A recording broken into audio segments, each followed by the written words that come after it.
So the perspective I gave was from the point of view of UNESCO, which is an intergovernmental organization, 195 member states. And they all have signed the Constitution of UNESCO, which supports freedom of expression.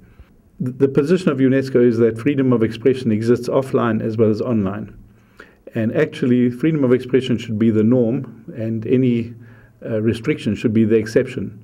So it's a problem if governments only see the problems and want to focus on the problems, because really the focus should be on the right to freedom of expression. How do you protect it, and how do you make it possible for people to speak freely and have access to the internet? Then come the problems, not the problems first. So the problems, how do you deal with them?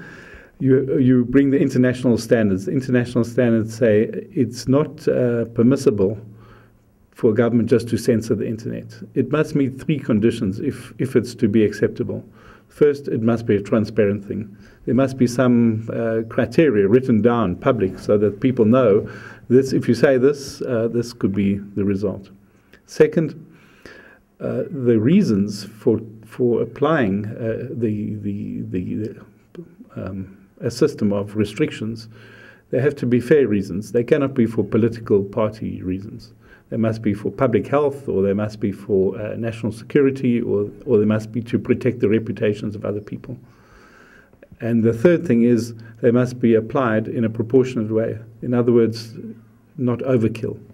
So if there's a website with one piece of hate speech on it, not to block the whole website, but to take action against just that one small piece. So any restrictions must meet these three tests. They must be transparent, they must be for a legitimate reason, and they must be proportionate.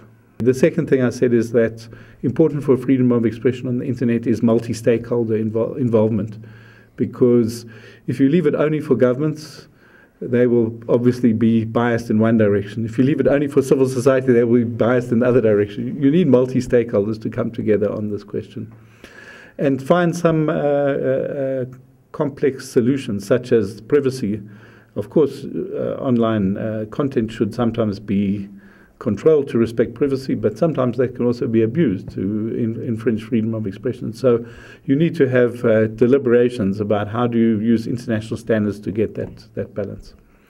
And the last thing I spoke about is much of this discussion of internet, it can be tracked back to a world summit called World Summit on Information Society.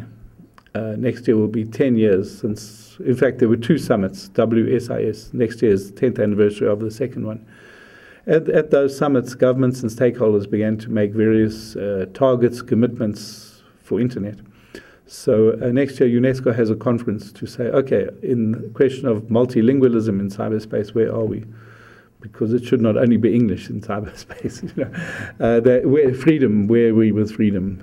Privacy, where are we with privacy? To make some assessment. So I spoke also about that conference. That's an important conference because it contributes to a big conference at the UN General Assembly in 2015, which will be the review of the World Summit of the Information Society.